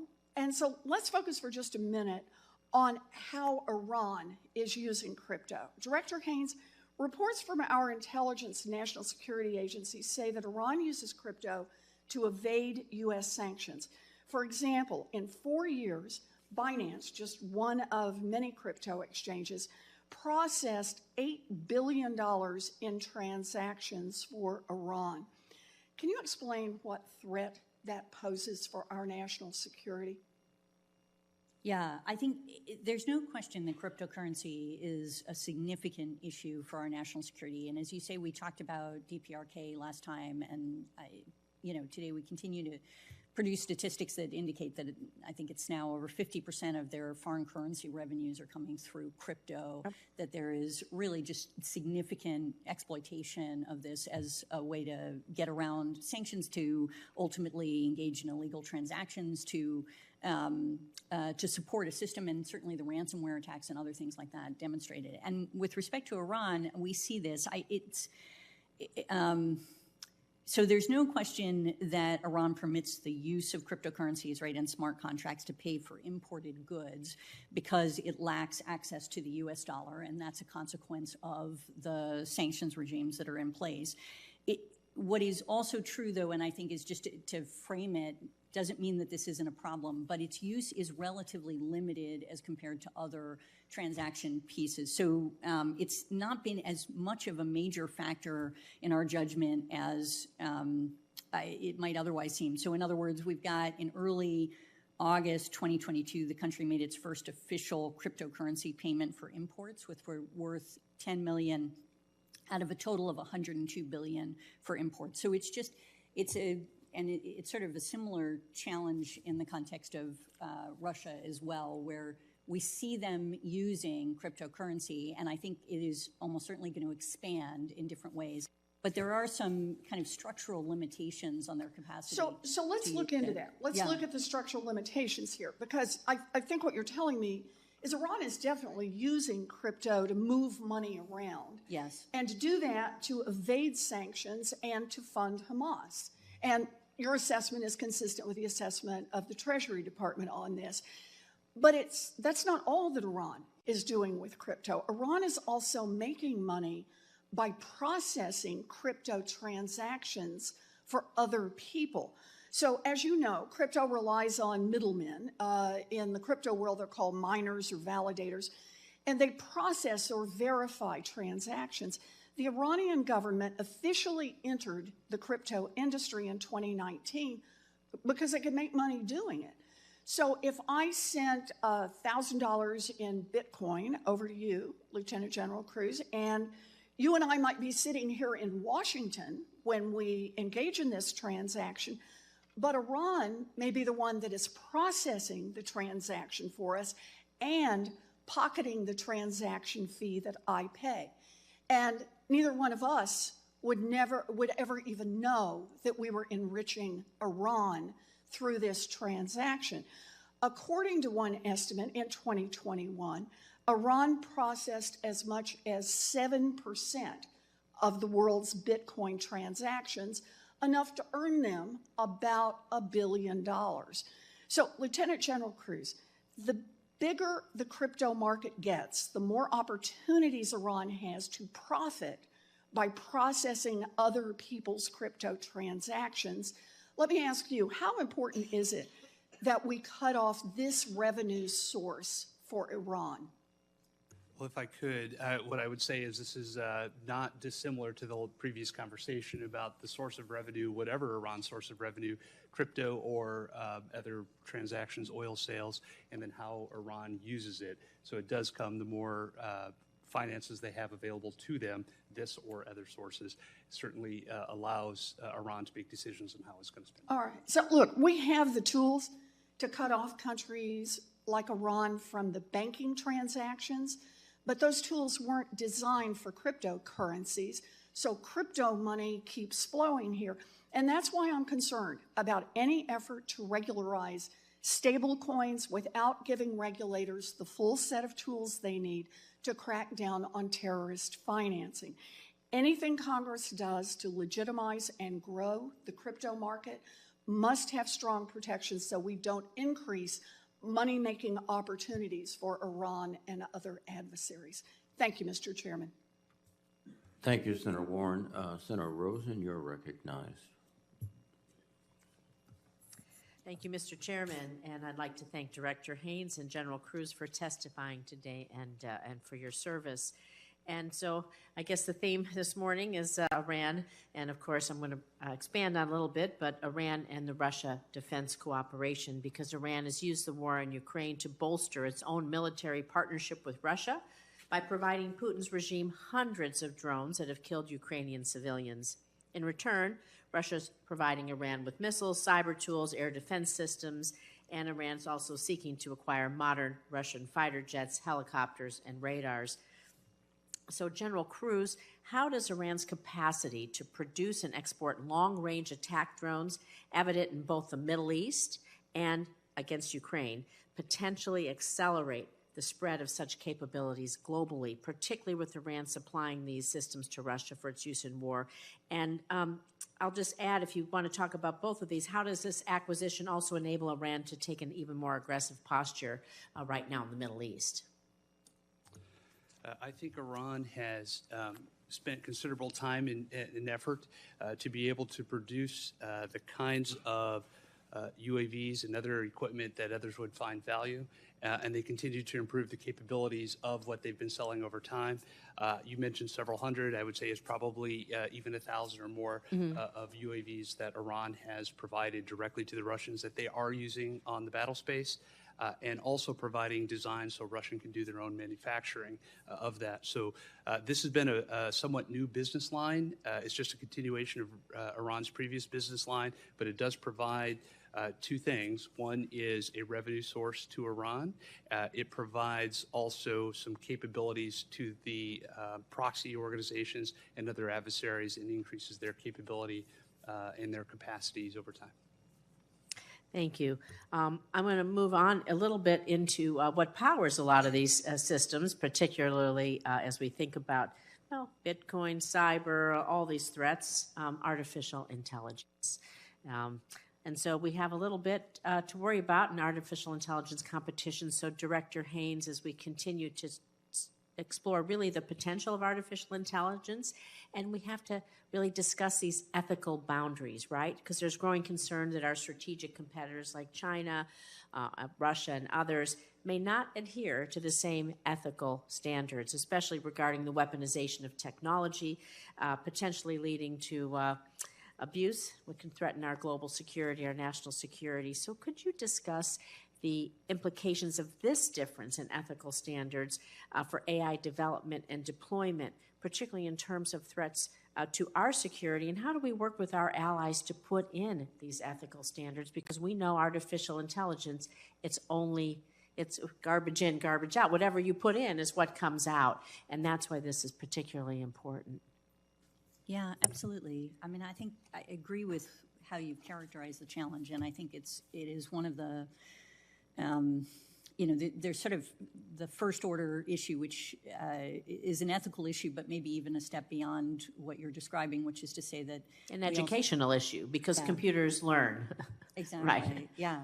And it's also, I mean, so one is clearly, in many respects, generative AI in particular, but AI generally can exacerbate existing threat streams as we've seen them and make our adversaries far more effective and also sort of lower the cost of entry into these kinds of threat streams. So in other words, for information operations, for cybersecurity, for biosecurity, other issues like that, obviously these are technologies that allow you to be more effective and to do so more cheaply in many respects in a number of scenarios. So there's that piece of it. A second piece of it, I would say, is that there are, as you say, different standards that we apply. So, for example, our commercial companies will only train their models on what is appropriate from an intellectual property perspective, whereas you may see other countries not paying attention to those kinds of standards and getting into other material, and that can, create a different series of challenges in these spaces, and how you sort of develop against that. You obviously need to ensure that you're paying attention to that through regulatory, through standards, through other things that can be useful to try to achieve that. In addition, to your point, we obviously care very much about the governance of AI, how we're applying sort of privacy and civil liberty issues to the work that we're doing. And, I think on the one hand, that may mean that we move sometimes slightly more slowly, or we're thinking through how it is that we're ensuring what we're producing is consistent with our values and our ethics in these spaces.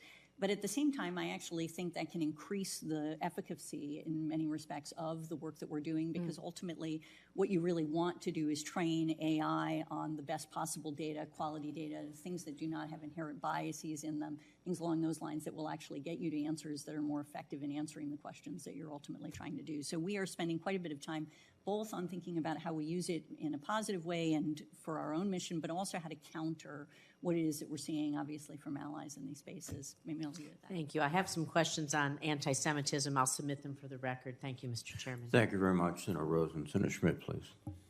Thank you, Mr. Chairman.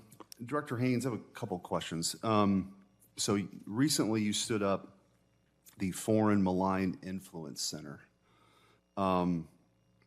And you were quoted as stating that it would allow the FMIC to track disinformation campaigns from a foreign country, but also, quote, the public opinion within the United States. What does that mean? I don't know. That Well, last actually, piece okay. is, Well, sorry. what are you tracking the public opinion of the United States? No. Okay. How is FMIC different than CISA? I thought CISA was created to do this. Okay. So FMIC is actually, we established it pursuant to a statute Right. that asked us to establish it. What we do within the Foreign Malign Influence Center, which encompasses our election threat work effectively across the community, is allocate resources in relation to collection. We work through analytic work that is supportive of what CISA does, for example, but also in coordination with our cybersecurity intelligence threat integration center. And we ultimately coordinate the work that the community is doing in order to counter foreign malign influence. That is not something that CISA does. In other words, CISA is taking our products and the intelligence that we produce and is ultimately deciding what it is that needs to be, for example, shared with local and state partners, with industry, depending on the cybersecurity threat or other things like that, in order to protect our critical infrastructure. Okay. So in a sense, we do the normal intelligence community work that we do, and they basically take that information. Hopefully we are supporting them in their mission to actually take action in response. Okay. In your 2024 Unclassified Annual Threat Assessment, make several mentions of the threats of misinformation and disinformation.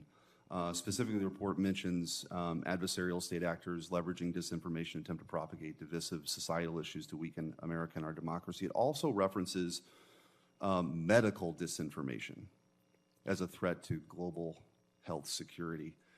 Does how do you? What steps are you doing here?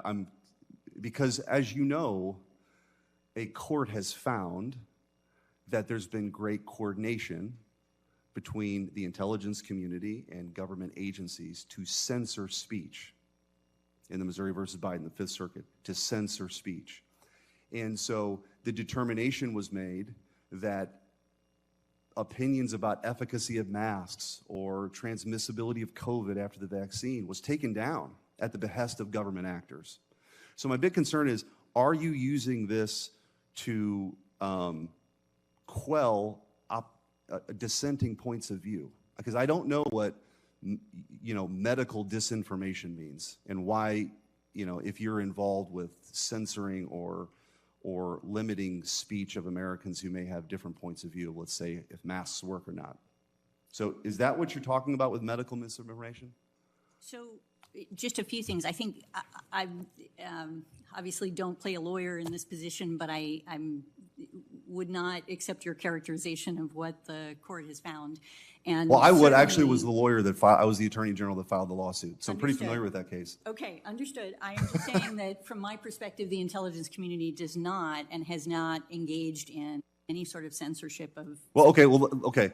I have limited time, so let me just focus on the question you're asking, which is just basically in the context of medical disinformation. So, for example, we saw Chinese efforts to ultimately engage in disinformation campaigns about the U.S. vaccine, for example, the quality of those types of vaccines, whether that ultimately if you take a different vaccine, you might be better, the Russian efforts to do that as well. So that's the kind of thing. Is medical misinformation, if I were to go online right now and say that masks are ineffective and they might actually hurt kids, is that medical misinformation?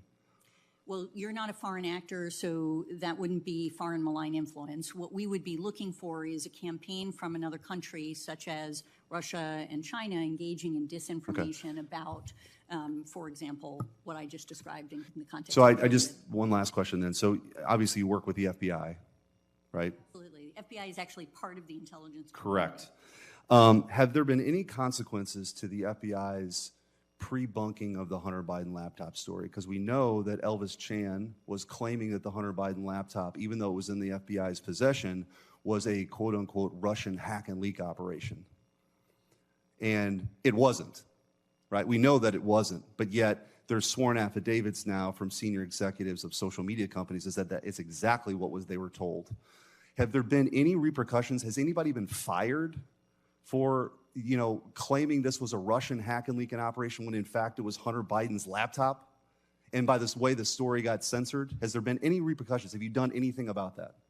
I suspect that we're not going to have the same characterization of the scenario either, but happy to take this offline and see if there is anything that we need to answer. I hope so, because I have genuine concerns about the credibility of the intelligence community after what's come to light in that litigation. And I don't think that's, anyway, I'm happy to talk to you about it more. I'm out of time. Thanks. Thank you. Senator Spit, Senator Blumenthal, please. Thanks, Mr. Chairman. Thank you both for being here, and thank you for your service to our nation. There have been reports as recently as this morning about a potential progress in discussions with Saudi Arabia about a pact that in effect could lead to normalizing relations with Israel.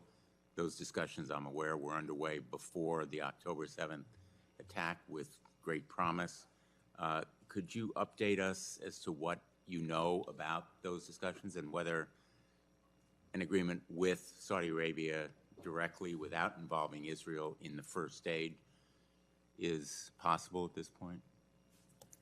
Thank you, Senator. I couldn't, the intelligence community is not involved in those discussions, but I'm happy to defer that, obviously, and we can get you an answer from the policy community. Thank you. On Iran, I am somewhat perplexed about what you say in your report. Iran is currently not undertaking the key nuclear weapons development activities necessary to produce a testable nuclear device. But then you say Iran continues to increase the size and enrichment level of its uranium stockpile and so forth. Isn't Iran continuing to take steps that would put it in a position to have nuclear arms? Yeah, I think we can probably talk about this more in closed session, but I think the distinction that's being made in the report in that particular scenario is basically to say that what they're doing is shortening the time period that it would take for them to actually, for example, enrich a sufficient amount of material for a nuclear weapon if they make a decision to move forward on it, as opposed to actually having made a decision to move forward on it. Does that make sense? It does. Yeah. And I guess that leads to the next question, which is what is the time period now that they have shortened to? Yeah, I think we can discuss this in closed session and further. Okay. Could you talk a little bit about efforts to free Evan Goskovich, the Wall Street Journal reporter currently imprisoned in Russia? Are we making any progress there? Sir, we are working on that. I think we can discuss that in closed session, and yeah. Which leads to my next question. There's a lot of public interest in it, and I've long felt that there's overclassification of information. As you know, the present system dates from, I think it's Harry Truman, executive orders in terms of classifications of different materials are, in my view, very antiquated. I've been to countless classified briefings in the SCIF, and I've read about them the next day or the previous day in the New York Times or wherever. Aren't we overclassifying information? Shouldn't we be disclosing more of it? What I find, and I say it in these briefings, our adversaries know what you're telling us about them. We know, our adversaries know all about it. They know we know. The only people who don't know are the American people.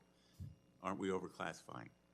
Yes, I've been very public in saying that overclassification is an issue, and it's one that we're working quite hard on. It is not going to be solved in the, quickly, because it is actually, there are a lot of institutional issues that are at stake and challenging. And one of the things that we're doing, for example, is related to the fact that we recognize we produce an enormous amount of information. Some of it gets declassified over time. It is necessary for us to get that information out. We are trying to use technology in a more productive way to actually ensure that we are doing this at a more rapid rate. And we've had some progress on this, and there's actually money in our current budget proposals to try to increase the amount of technology and work that we can do in this area to ensure that we're pushing out information that should be pushed out. We are working with our FOIA officers to basically ensure that they are better staffed, that they're in a position to be able to do more work more quickly, prioritize what is of the highest public interest. We are working through trying to ensure that we actually incentivize to the greatest extent possible accurately classifying things, not overclassifying things, et cetera. So I'm happy to share we've got a lot of lines of effort, frankly, on this issue to try to improve the situation. Well, just one last quick question on Evan Gershkovich. Are we making progress or not? I honestly, this is not an area where I am involved in the specific talks, and I would rather, leave that to others. Thank you. Thank you, Senator Blumenthal. Senator Budd, please. Thank you, Chairman. General Director, thank you both for being here today. Director Haines, the annual threat assessment, it states that the intelligence community assesses that, and a quote from there is, that Iranian leaders did not orchestrate nor had foreknowledge of the Hamas attack against Israel. So how confident are you about that assessment, and to the extent that you can discuss it here, how has October 7th impacted the relationships and operations of the broader Iranian threat network?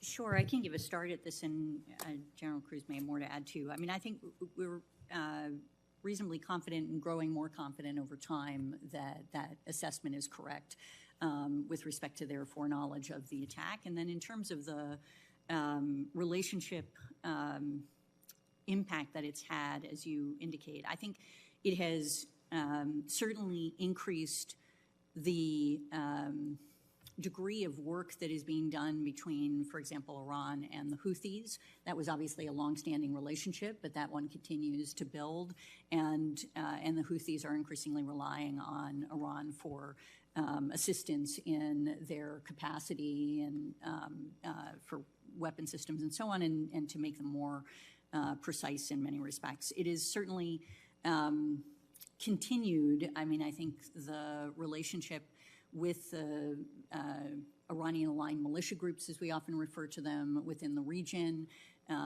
These are classically Shia militia groups that have been working with Iran, that get money, training, weapon systems, and so on from them.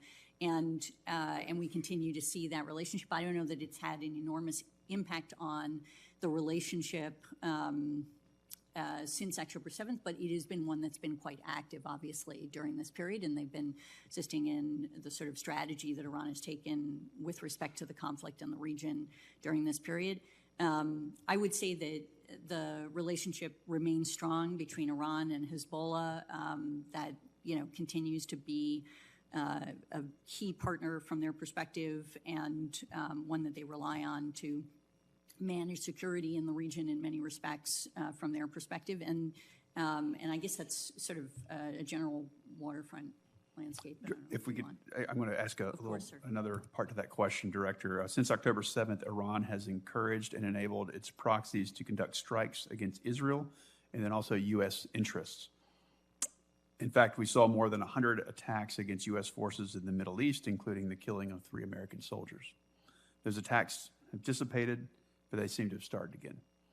Director, what is the IC's assessment of whether the Iran threat network will renew attacks against U.S. forces, or has some level of deterrence been established? And Director, we'll start with you in general, if you would add in. Okay. Yeah, currently they continue to sort of be in this pause. The question of how long it will last is, unknown to us, but here are some of the factors that I think are relevant to it. One is the Iranians have really been focused on pressuring the Iranian threat network, as you call it, the Iranian-aligned militia groups, on Israel, as you pointed out. That is sort of their primary instruction in many respects. And what has really, in part, been driving the Iranian militia groups in this scenario, particularly the Iraqi groups, has been also to drive U.S. forces out of the region and coalition forces out of the region, but particularly U.S. forces.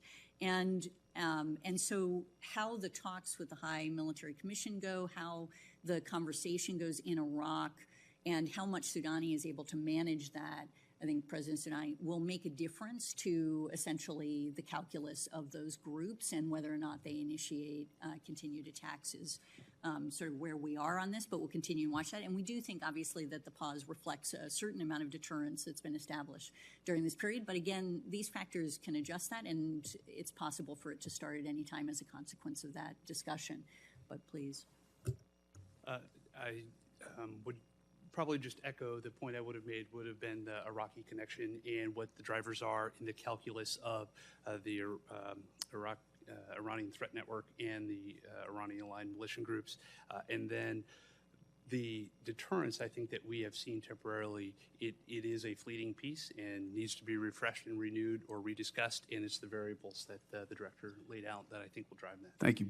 Bottom line, in the interest of time, could you describe the threats from Hamas and Hezbollah to the homeland and how they've evolved since October 7th, Director? Yeah, I mean, in many respects, the greatest threat that they pose to the homeland is the degree to which they inspire folks within the homeland to conduct attacks. And also for other groups, as I mentioned in my opening remarks, Al-Qaeda and ISIS have basically directed, in a sense, renewed instructions to continue to go against U.S. interests. And so that is more of the impact that they're having with respect to the homeland at this point. But over time, that will develop, and I don't want to suggest in any way that the counterterrorism concerns that we have are significant at this point. Thank you. Thank you, Senator Budd. Senator Peters, please. Thank you, Mr. Chairman. Director Haines, as you know all too well, rapid technological improvements like artificial intelligence and advanced photo editing is allowing malicious actors to spread very sophisticated deep fakes, so photos, videos, auto recordings, and I think one of a notable example of that was a video that was circulated in early 22 depicting Ukrainian President Zelensky appearing to surrender Russian troops in that deep fake. So in response to similar incidents, several Fortune 500 companies have created the Coalition for Content Provenance and Authenticity to address these threats and to verify the origins of digital content. And in support of their efforts, I was pleased to include a pilot program in the fiscal year 24 NDAA for the DoD to assess the feasibility of establishing content standard technologies on DoD-produced and owned media content, which can be used by malicious forces. So my question for you, Director Haines, is with thousands of government websites containing digital content easily altered by our adversaries, how concerned are you about the proliferation of deepfakes and the resulting impacts on our national security?